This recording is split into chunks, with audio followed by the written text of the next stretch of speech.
T.Y. Hilton's their best, your fantasy wide receiver. Okay, so Andrew Luck is probably top 5, tier 1 quarterback in the NFL. Top 10 for sure. Not last year, but all the years before he was top 5. Last year, I think he fell to top 10, but he also had no line to protect him. And still doesn't. And you forget about their first-round pick from last year that everybody, bashed them from the U, Philip Dorsett. Mm-hmm. So they have straight burners. You have Dorsett, you have Dante Moncrief, you have T.Y. Hilton. 3 legit, burners, just chunk the ball down the field. Yes. Right, and a quarterback who can deliver accurately that ball if he has the time. Yes. I think they do need a safety valve and a tight end that they don't have. I think they need improvements to their line, and I think Frank Gore cannot be your number 1 back. No. So Frank Gore 5 years ago, 6 years ago, would have been a great number 1 back. Right.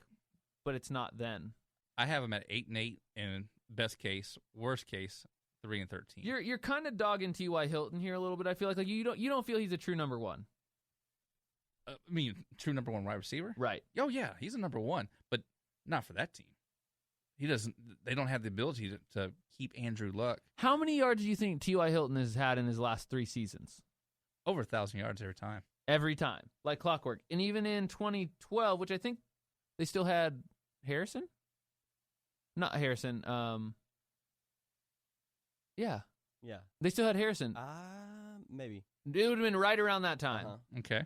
800 and his rookie season or whatever the first season he started playing for them was 2012. But when your quarterback's on his butt, there's no way that you can deliver the ball to him. Okay. That's my point. How fast is he going to outrun the corner, and then how fast is Luck going to get put on his butt? Well, see, I think what do they say? The normal amount of time that an NFL quarterback should get rid of the ball is 3 seconds. Okay. With those defenses they have in the AFC South, and that horrible line they have, as long as you don't blitz them up the middle, and I'm giving this Alabama center Kelly a lot of credit, undue credit just yet. I don't even know if he's won the starting job just yet, but I hope they have an insurance plan on T.Y. Hilton is on pace to hit the Hall of Fame. And I'm not hating on T.Y. I'm not saying he's a horrible receiver. I'm not saying that I would love to have him on any other football team, but I just think that the Colts haven't took the time of replacing that offensive line and giving Andrew Luck. I hear you for 1 year. Like the Colts have been in trouble for 1 year. They have been they have won the AFC South the previous years under Andrew Luck. They have dominated the AFC South. They've won a playoff game. I think one once they've gotten in. But the defenses in his division have really come up. We haven't even brought up Jacksonville. That defense is coming up. The Titans, their defense has come up. Houston Texans, that's probably almost the number 1 defense in the NFL. I agree, but I do think when people thought they were going to dump, what's the head coach in Indianapolis? Chuck Pagano. They were worried that they were going to dump Pagano, and they instead re-signed him to create some stability there, and I think that they listened to some of his problems, like with the line and stuff, like you said, Kelly, and all that sort of thing. I think they are making those improvements that they have to do. It's not going to happen overnight, but I don't think they went they took a step back last year. I think they are again going to take another step forward. I'm just saying this could be a train wreck, a slow-moving train wreck. I look at the Colts as might. America's sweetheart, only because of back to Pagano, the assistant coach at the time, right, is now your current Arizona Cardinals head coach, right. And he filled in for him. Because he had leukemia. Yes. Okay, so... And I have nothing... There is no hatred in my heart for the Indianapolis Colts. I mean, I like the Colts. 10-6, 6-10 is where I'm at with the Colts. I think Andrew Luck... I think the line is shored up somewhat from where it was last year. I don't think it can be worse than last year. So I think Andrew Luck spends less time on his back, more time throwing touchdowns, and I think they have a better season. They are actually my pick to win that division. Okay, well... different for you, but Jacksonville, of course you are. Jacksonville, the Jaguars, 10-6, 6-10, same as the Colts for me. 4-12, and have a chance to go over. Dave is not on the young team trains. He's still stuck in 5 years ago. These aren't the teams that were being bullied by the Colts. These aren't your daddy's Jaguars. I think they've drafted better than almost anybody. They took everyone after the Cowboys that the Cowboys should have taken. I question, Miles Jacks is a great player. Okay. At UCLA. But here's two the thing. ways. Two ways. One hit. Just like Tony Romo, we say one hit, and it could be any player. One hit can knock one player out any time. Right. Okay. It's just the danger of the game. Right. It's the most violent game in American history. We'll say that one. Rugby's pretty tough. Is it more violent than the UFC? I think so, because the referee can get in there and stop him. So yeah, but stop him from literally once the man's like unconscious. Well, boxing. I mean, in the UFC, pretty much, unless it's a straight knockout, guy goes cold. The guy has to literally get to the point where he stops covering himself in any way, shape, or form. Yeah, I think UFC is more violent. Stop, defending himself. Right. Pretty much. Okay, so that aside, I think Jacksonville is 10-6 or 6-10. I think they make improvements. They looked good. Their receiving core is stepping up. It's not guys who you thought would be, a number one and number two, like a true number one and number two, but they look good. The right. Allens. Yeah, and you know what Jacksonville did? They had a big hiccup last year because their number one draft pick, first day of training camp, blows out his knee. Right. So they get a first-round draft pick back. They get all their draft picks from this year, some of which are very highly touted. They have an offense that's finally coming along, and their defense is constantly improving. I don't know. I don't know if this is the year they really make that big step, but it's not far off. It's a learning curve, and you don't know where it's going to go. And you know what my favorite Jacksonville Jaguar off-season story is? What? The story of Denard Robinson driving into one of those little ponds. Having to be rescued, right? Right. Well, supposedly the police officer came up and said, "Hey, man, your car's sinking. Go ahead and get out." He's like, "Oh, man, I'm good." And it's like, "No, man, you have to get out of your car." No, I'm just tired. I'm going to go ahead and stay right here. Good old shoelace. Wolverines. So that's former quarterback turned running back. That's my favorite Denard Robinson. I'm good. I'll drown right here. Tennessee, another team that, the storyline of the Titans and the Jaguars is kind of following a similar trend. But it's actually about time that the Jacksonville, the Titans, the Oakland Raiders, all these teams have been we're young teams and we're developing. They're finally getting to the point where people are going to have to start taking them seriously. But it's kind of all happening at once, so it's going to be interesting to see how the NFL kind of turns on its head. I have the Titans at 8-8 best case with Mariota and crew, and 6-10 as their floor. Well, what I'm disappointed is that Andre Johnson went to the Tennessee Titans. So that's a Houston Texan, and I guess because Cortland Finnegan doesn't play with that team anymore, it's okay that he goes there. But he whooped his butt. So yeah, he tore him up. I love that fight. That wasn't much of a fight. It was Andre Johnson whooping his butt. Right.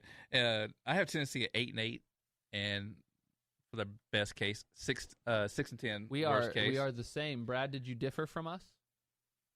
I'm not as optimistic on the Titans. I feel like you said, they are following the same trend as Jacksonville.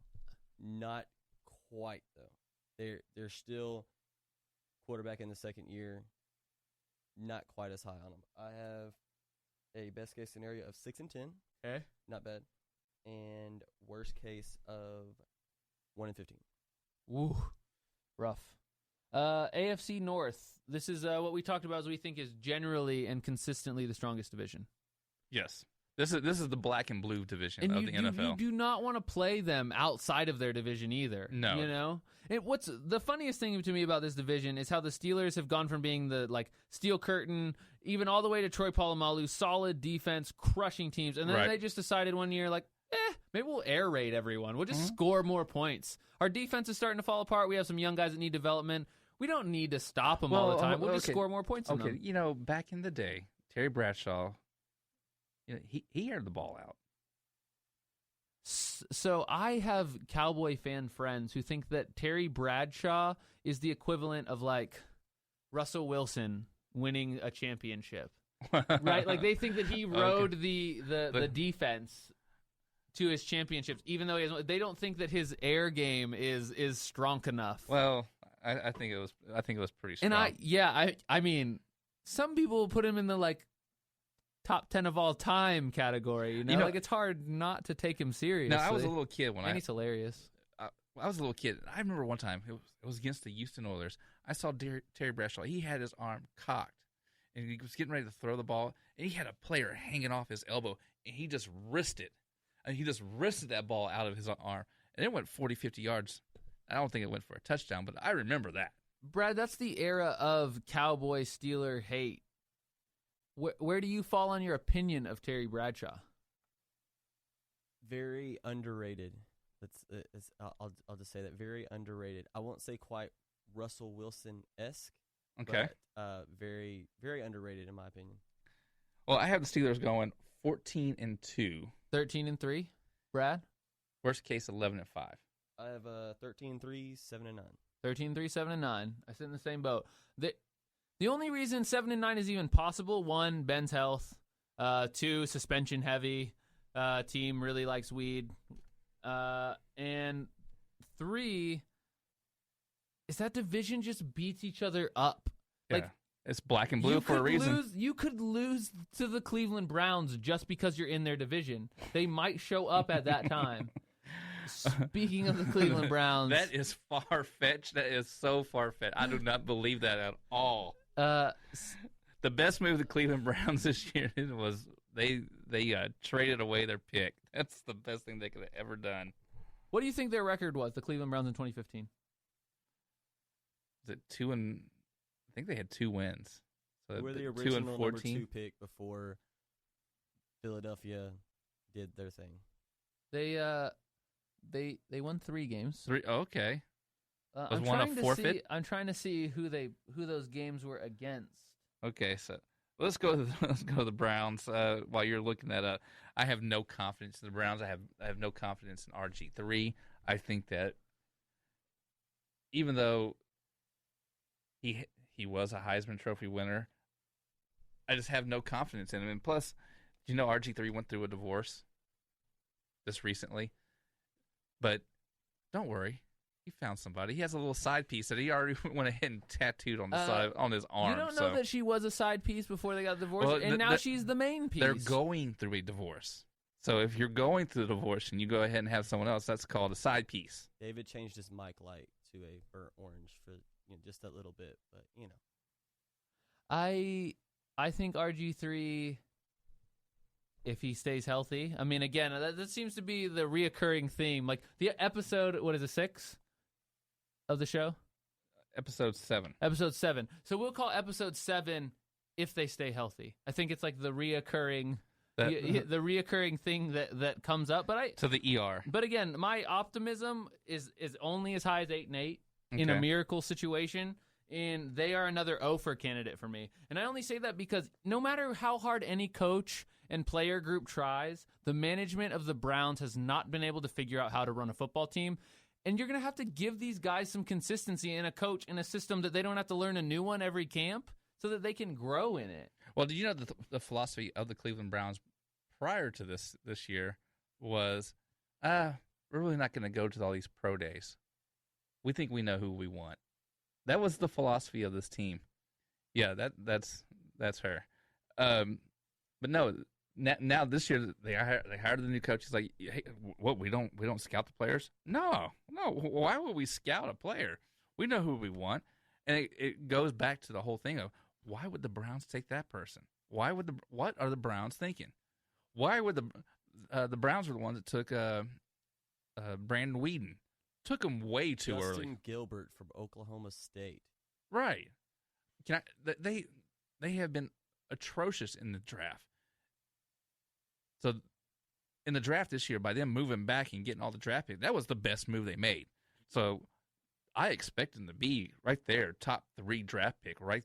If not number 1 again, in the top 3. Okay, I just don't see it. Even if you add Josh Gordon to the mix. Well, Josh Gordon is legendary. Well, legendary for, hey, go ahead and play my drop over there. I got my Josh Gordon drop going over here. Well, eventually Brad will get to it. Who knows? But let's go ahead and talk That's about why we pay him the big bucks. I know.